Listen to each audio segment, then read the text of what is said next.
దేవ బ్రాహ్మణ మాన్యములు దక్క బ్రాహ్మణులకు ఇచ్చినటువంటి అగ్రహారాలు, దేవాలయాలకు ఇచ్చినటువంటి మాన్యాలు దక్క మిగిలినటువంటి సర్వ రాజ్యలక్ష్మిని ఫణంగా పెడుతూ ఉన్నాను. శేభాష్, ఆట ఇప్పుడు కదా రసవత్తరంగా ఉంది. తీసుకున్నాడు నాచుకలు శకుని మనస్సులో తండ్రిని తలంచుకున్నాడు, వేశాడు పితృహో. ధర్మరాజు ఓడిపోయే, సర్వరాజ్యలక్ష్మిని ఓడిపోయాడు ధర్మరాజు. అల్లదో ఏమిటి పందెం? మామ, రాజ్యాన్ని ఓడిపోయాను, సర్వాన్ని కోల్పోయాక ఇక ఏమిటి మామ ఆడడానికి? అల్లుడు, రాజ్యాన్ని కోల్పోయిన అరివీర భయంకరులైనటువంటి వారు, పరాక్రమోపేతులైనటువంటి వారు నలుగురు తమ్ములు నీకున్నారు కదా. మధించిన ఏనుగులైనా కూడా వధించగలిగినటువంటి వారు, వాళ్ళకు బలంగా పెట్టు, పోయిన రాజ్యాన్ని గెలుచుకునే అవకాశం ఉంటుంది అన్నాడు. మామ, ఇది వరకు చరిత్రలో ఎవరైనా ప్రాణమున్నటువంటి మనుషులను పణంగా పెట్టినట్లు విన్నారా? అల్లుడు, అప్పుడు అవతలి వాళ్ళ అవకాశం ఇవ్వలేదయ్యా, ఇప్పుడు నేను ఇస్తున్న ఆడు ఓడిపోయినటువంటిది నీవు తెచ్చుకో అన్నాడు. ఇక అలాగే అని ఒక్కసారిగా తన చిన్న తమ్ముడైనటువంటి సహదేవుని పణంగా పెట్టాడు, ఓడిపోయాడు. నకులుని పణంగా పెట్టాడు, ఓడిపోయాడు. ధర్మజ, ఏమిటి పందెం? మామా, పరాక్రమవంతుడైనటువంటి వాడు నా తమ్ముడైనటువంటి భీమసేనుని పణంగా పెడుతూ ఉన్నాను అని భీమసేనుని పణంగా పెడుతూ బాధపడుతూ ఉన్నాడట.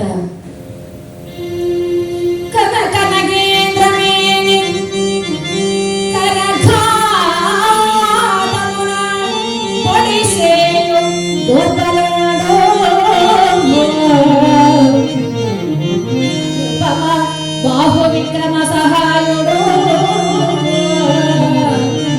ఘోరహిణ్యోమ దైత్యమర్ధనుడు సన్నిభుడు మండలముల చండసాసనుడు నా పెదలమ్ముని కందెమల్లుడు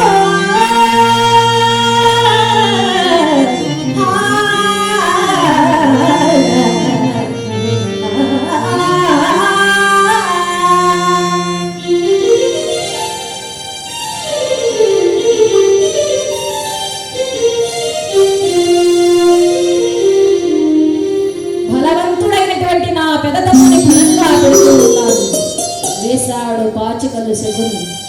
భీమసేనుని కూడా ఓడిపోయాడు. ధర్మజ, ఏమిటి పందెం? అర్జునుని పణంగా పెట్టాలి అనుకున్నాడు. అలరు పుణ్యం పుట్టింపుల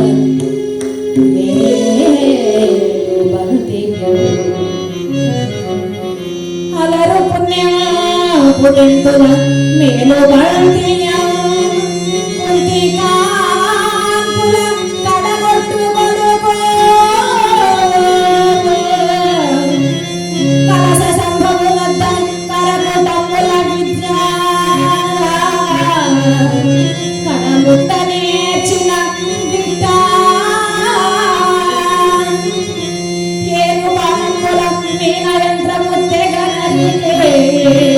ద్రౌపదిని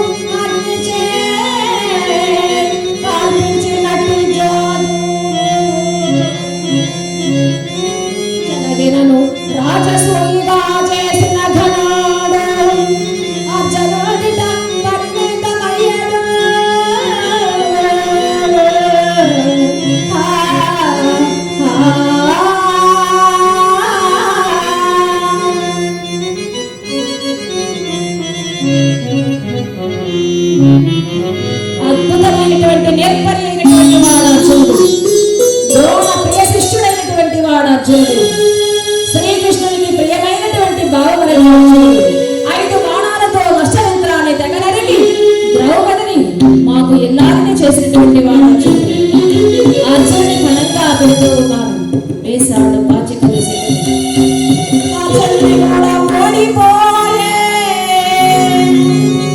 ఓడిపోయాడు. అన్నలో ఏమిటి పందెం? ఇంకా ఏముంది మామ, నా తమ్ముళ్ళను నలుగురిని కూడా ఓడిపోయాను. అవును కదా, అయినా నువ్వున్నావు కదా, నిన్ను నువ్వు పణంగా పెట్టుకొని ఆడవచ్చు కదా అనగానే తనకు తానే పణంగా పెట్టుకొని ఓడిపోయాడు ధర్మరాజు. దుర్యోధనాదులందరూ కూడా వికటాట్టహాసాలు చేస్తూ పైకి లేచారు. ఎవరిప్పుడు పాండవులు మా చరణ దాసులు అంటున్నారు. ఆగు దుర్యోధన, ఆటప్పుడే అయిపోలేదు, ఇంకా ఉంది కదా. ఇంకా ఏముంది మామ ఆడడానికి? పాండవుల రాజ్యాన్ని వాళ్ళను కూడా ఓడిపోయారు కదా. అల్లుడు కాస్త కూర్చో. ధర్మజ ఏమిటి పందెం? ఏముంది మామ, సర్వాన్ని కోల్పోయిన తర్వాత ఇంకా ఏముంది ఆడడానికి? మీ సిరి సంపదలు పోయి ఉండవచ్చు కాక, మీ స్త్రీ ఉంది కదా, లక్ష్మి కంటే మిన్న అయినటువంటిది, అదృష్టవంతురాలైనటువంటిది, మహా యోగ్యురాలైనటువంటి ద్రౌపది మీ ఇల్లాలు ఉంది కదా, పణంగా పెట్టి ఆడవచ్చు కదా. ఆమె మీకు అదృష్ట దేవత. ఆమెను పెళ్లి చేసుకున్నాకే మీకు రాజ్యము సర్వము అన్నీ కూడా లభించాయి. ఏమంటావు ధర్మజ అనగానే ఇక కాస్త ఆశతో నమ్మకంతో ఆమెను పణంగా పెడితే పోయినవన్నీ కూడా నేను తిరిగి పొందుతానేమో అనేటువంటి నమ్మకంతో ద్రౌపదీదేవిని పణంగా పెడుతూ ఉన్నాడండి.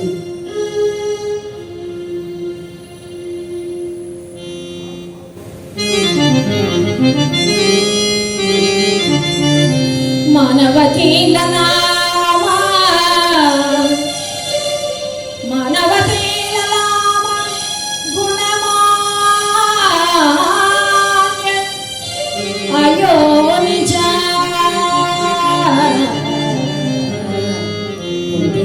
బహిర్ప్రాణము పాండునందనుల పట్టపురాణి ముఖాదు చెల్లెను నిలచు మనముగా సమాజన గర్హితు క్రూరతను మానవిహీను అంతకు మారు మగడని చెప్పుకొంట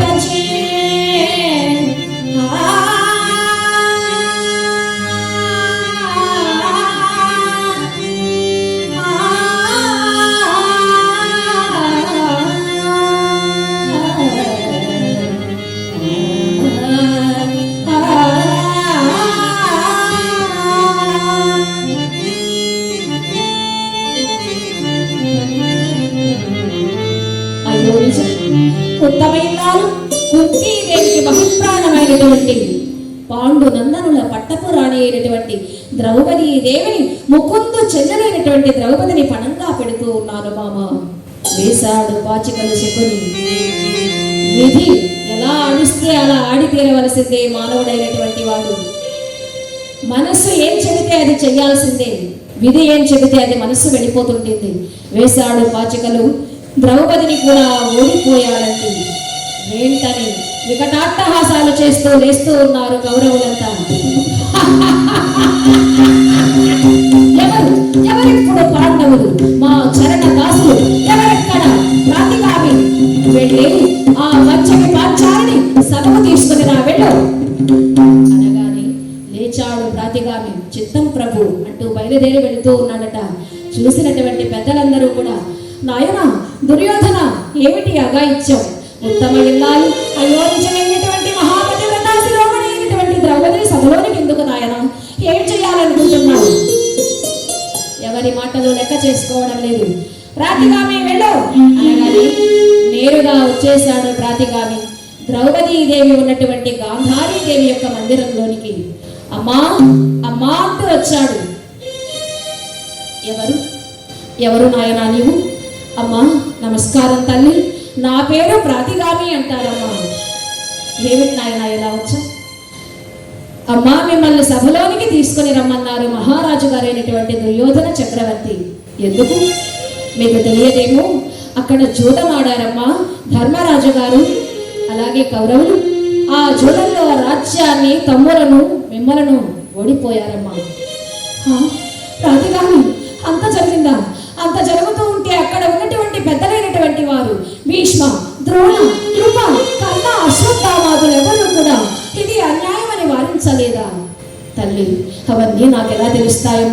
మిమ్మల్ని తీసుకుని రమ్మన్నారమ్మా సభకు. సరే నాయన, అయితే నాకు ఒక సందేహం ఉంది, ఒక ప్రశ్నకు నీవు సమాధానం చెప్పాలి అంది. ఏమిటమ్మా? నేను ధర్మ విజతన అధర్మ విజతన?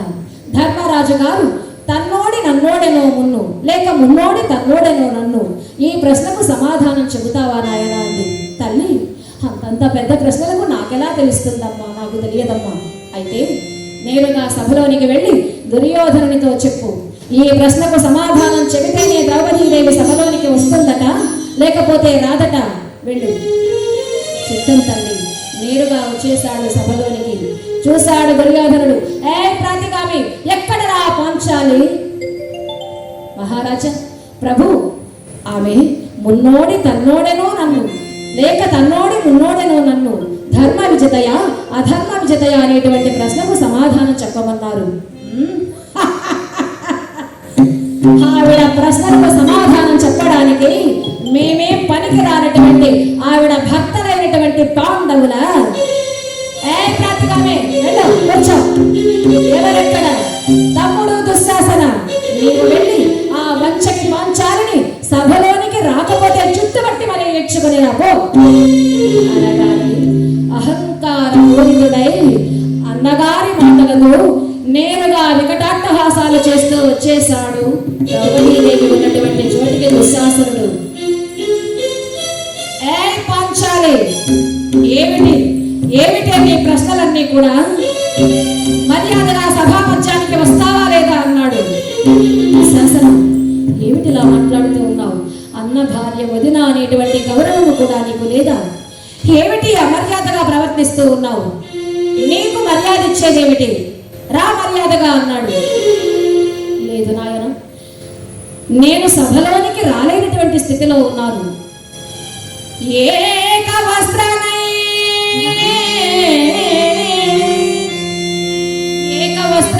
ఉంటేనే నేను, నన్ను తాకరాదు అంటరాని స్థితిలో.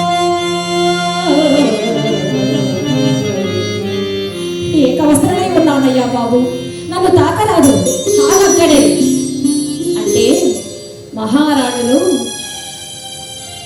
ఇంటికి దూరమైనటువంటి సమయంలో మేలి ముసుగు ధరించి ఉంటారు. మామూలుగా దానిని తొలగించి ఒక మందిరంలో కూర్చొని ఉంటారు.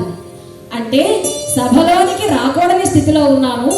5 రోజుల పాటు నేను ఇంటికి దూరంగా ఉన్నాను కనుక నేను ఇప్పుడు పెద్దలు గురువృద్ధులు అనేకమైనటువంటి పండితులు ఉన్నటువంటి సభలోనికి నేను రాకూడదు నాయన, అక్కడే ఆగు అంది. ఒక్కసారిగా అహంకారంతో అంటూ ఉన్నాడట, ఓసే పాంచాలి, నీ టక్కులు నా దగ్గర చల్లవే, టక్కుల చాలింపు మోసే దాసే, టక్కుల చాలింపు మోసే దాసే, టక్కుల చాలింపు మోసే దాసే, ఎక్కడికే నిలవనే మాట దిగిన టక్కుల చాలింపు మోసే దాసే.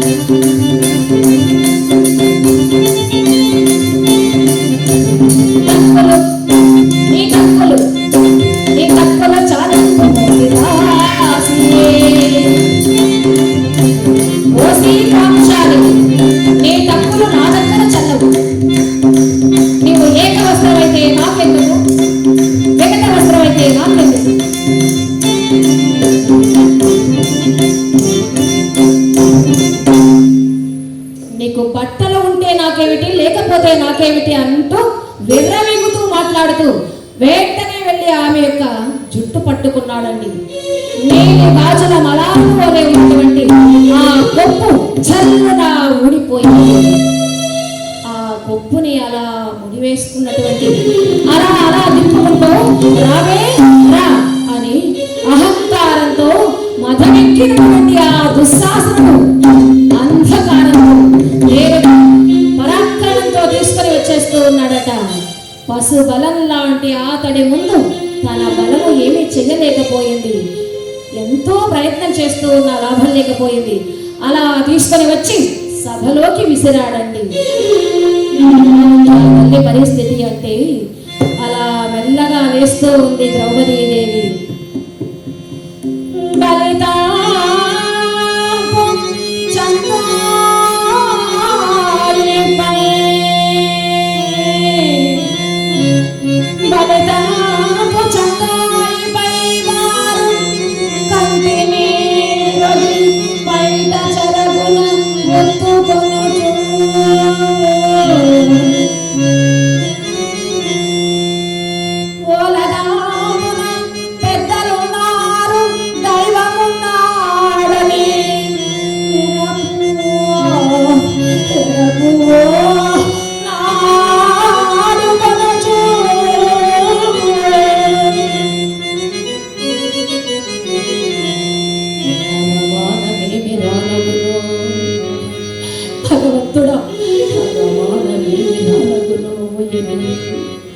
ఒంటి పుట్టము తోడ సభకు నరుదించి రమకు ధీటైన పాంచాల రాజతనయ వృద్ధుల వెనుక నిలిచే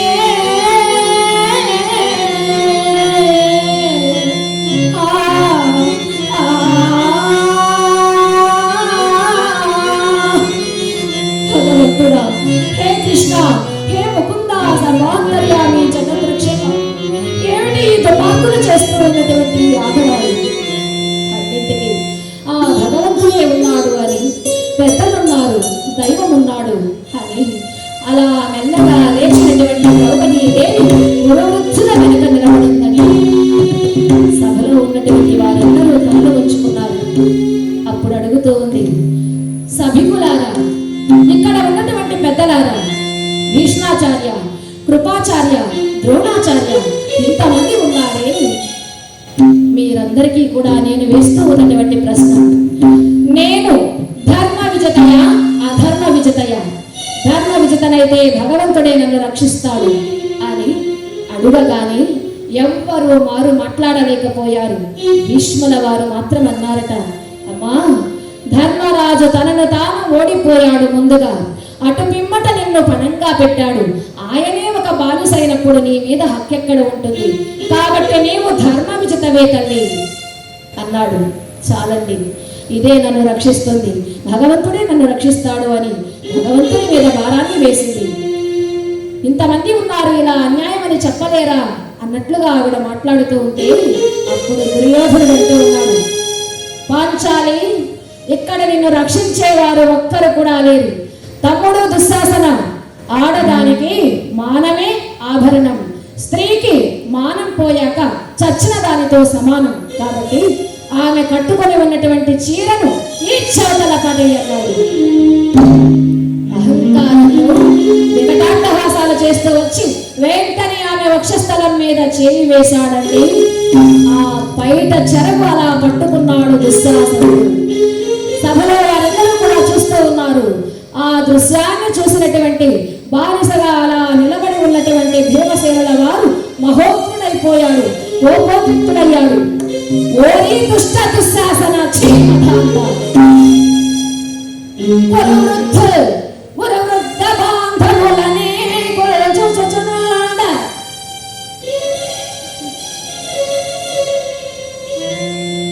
వృద్ధ బాంధవులు అనేకులు చూచుచున్నాడ, మదోదరుడై ద్రౌపది నిట్లు చేసిన దుశ్శాసను లోకభీకర నీలవధించి తత్విపుల వక్షస్థైల రక్తోధ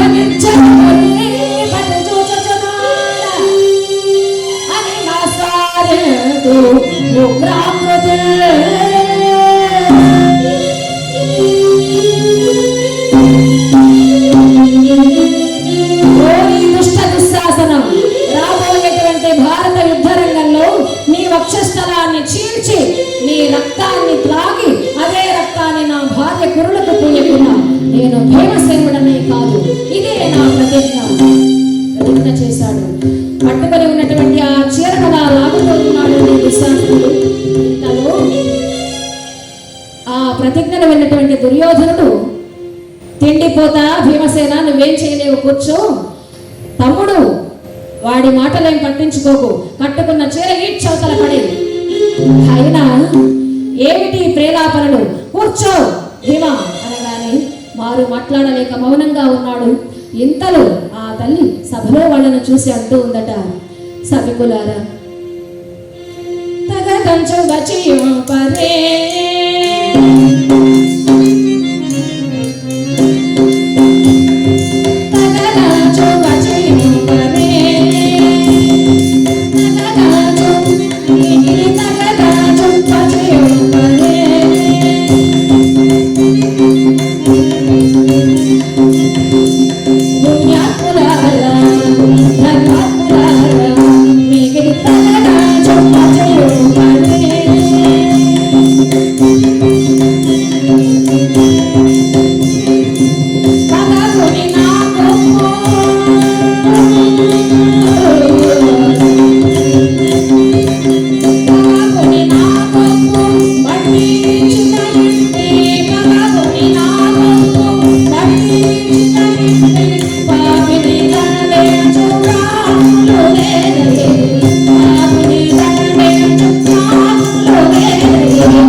చేతితో బయట చెరగు పట్టుకుని ఉంది.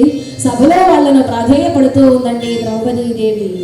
చూశాడు దుర్యోధనుడు, ఓసి పాంచాలి, నీకు ఈ సభలో ఒక్కరు కూడా మేలు చెయ్యలేరు, సహాయం చేసేవారు ఒక్కరు కూడా లేరు. సహాయం అంటూ చెయ్యాలి అంటే నాలాంటి వాడిని ఒక్కడిని పెళ్లి చేసుకుని ఉండాలి. 5 మందిని కట్టుకున్నావెందుకు లాభం, ఇప్పటికైనా మించిపోయింది లేదు, రావే రా అని తొడను చూపించి సైగ చేశాడండి సుయోధన చక్రవర్తి. మహోగ్రుడైపోయాడండి భీమసేనుడు. ఓరి దుష్ట దుర్యోధన, చీమధాంత,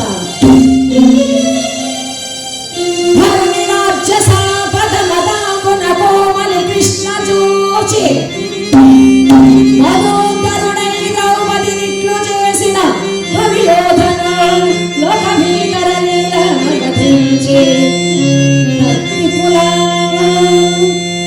ఆడక గదానందముతో ఈ మురుగులు భంగపరచను.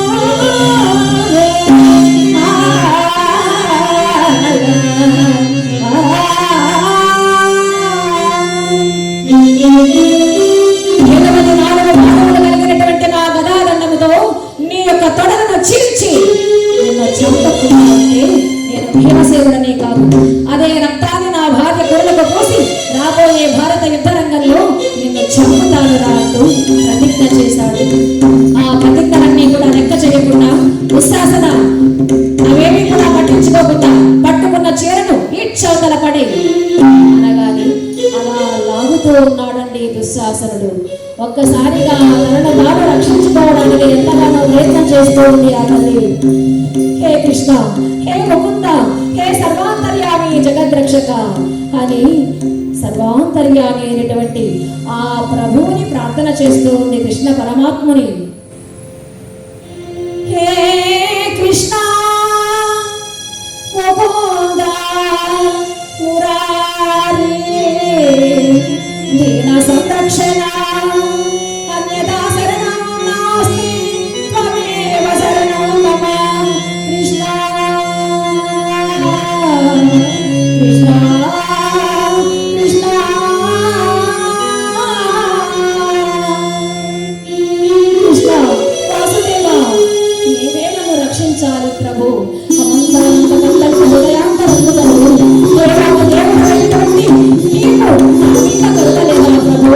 అని ఒక చేతితో తనను తాను రక్షించుకోవడానికి ప్రయత్నం చేస్తూ ఒక చేతితో కృష్ణ అంటూ పిలుస్తూ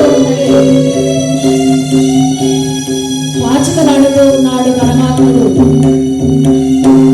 నిన్ను నీవు మరచిపోయి పూర్తిగా నా మీద భారాన్ని వేస్తేనే కదా తల్లి నేను రక్షించడానికి అని ఎదురు చూస్తూ ఉన్నాడు.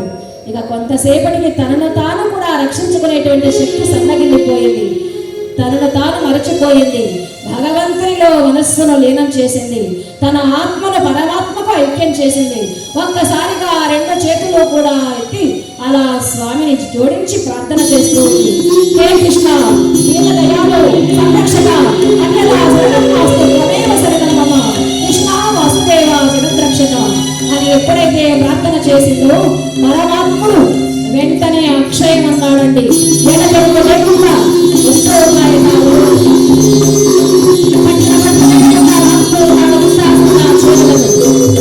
అనేకమైనటువంటి చీరలు గుట్టలుగా వచ్చి పడుతూ ఉన్నాయి.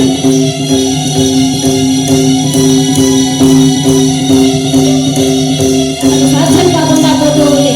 ఆ తల్లి నిశ్చేష్టురాలై అలాగే నిలబడి దేవాది దేవుని దర్శనం పొందింది. అలా ఇస్తూనే ఉన్నాడు పరమాత్ముడు. కొంతసేపటికి తన శక్తి సరిపోక సన్నగిల్లి అలా మూర్ఛాక్రాంతుడైపోయాడు దుశ్శాసనుడు. కొంత సమయానికి సభంతా నిశ్శబ్దంగా చేకూరింది. ఆ తల్లి పరమాత్మునిలో మనస్సును ఐక్యం చేసి ఉంది. కట్టుకున్నటువంటి చీర చెక్కు చెదరకుండా అలాగే ఉందట. పరమాత్ముడు పంపించినటువంటి నకిలీ చీరలన్నీ కూడా లాగాడు ఆ దుశ్శాసనుడు. కొంతసేపటికి మెల్లమెల్లగా తనలో పైకెత్తి చూశారు అక్కడ ఉన్నటువంటి పెద్దవాళ్ళు. ఆహా, హే కృష్ణ, హే ముకుంద, హే సర్వాంతర్యామి జగన్నాథ, అఖిల లోకారాజ్యుడమైనటువంటి నీవు ఉన్నావు తండ్రి. నీవే కనుక లేకపోతే ఈ రోజు ఈ తల్లికి అవమానం జరిగి ఉండేది అని అందరూ కూడా పరమాత్మని ప్రార్థన చేశారు. ఇక ఆ తల్లి కూడా అన్నయ్య నీవే గనక నన్ను రక్షించకపోతే ఈ రోజు నేను ఇక్కడే మరణించి ఉండేదాన్ని. నా మానాన్ని కాపాడావు పరమాత్మ అని ఆ స్వామికి నమస్తుతులు నడిచిందండి. అలా భగవంతుడు అనేటువంటి వాడు భక్తుణ్ణి నమ్మి ప్రార్థన చేసినటువంటి ప్రతి ఒక్కరిని కూడా ఆదరించడానికి ఆయన ఏనాడు కూడా వెనుకాడడు. చదువు ఉన్న వాళ్ళైనా చదువు లేని వాళ్ళైనా ఆస్తులు ఉన్న వాళ్ళైనా లేని వాళ్ళైనా ఆయనకు కావలసింది కేవలం భక్తి అనేటువంటి ప్రధానమైనటువంటి వస్తువు మాత్రమే. అలా భక్తిని నిరూపణ చేయగలిగినటువంటి కథ ఈ యొక్క ద్రౌపది మాన సంరక్షణం అనేటువంటిది. పెద్దలైనటువంటి వారు కాలాతీతం అవుతున్న కూర్చొని ఉన్నటువంటి పెద్దలందరికీ కూడా హృదయపూర్వకంగా నమస్సుమాంజలు సమర్పిస్తూ మా కార్యనిర్వాహకులైనటువంటి వారు కోఆర్డినేటర్ గారు అలాగే సౌండ్ సిస్టమ్ వారు వారికి హృదయపూర్వకంగా ధన్యవాదాలు తెలియజేసుకుంటూ అలాగే ఎంతో అద్భుతంగా నాకు వాద్య సహకారం అందించినటువంటి మా వాద్య విద్వాంసులకు నమస్కారాలు తెలియజేసుకుంటూ స్వామివారికి నీరాజనాలు సమర్పిస్తూ ఉన్నాను. శ్రీ శ్రీనివాస గోవింద శ్రీ వెంకటేశ గోవింద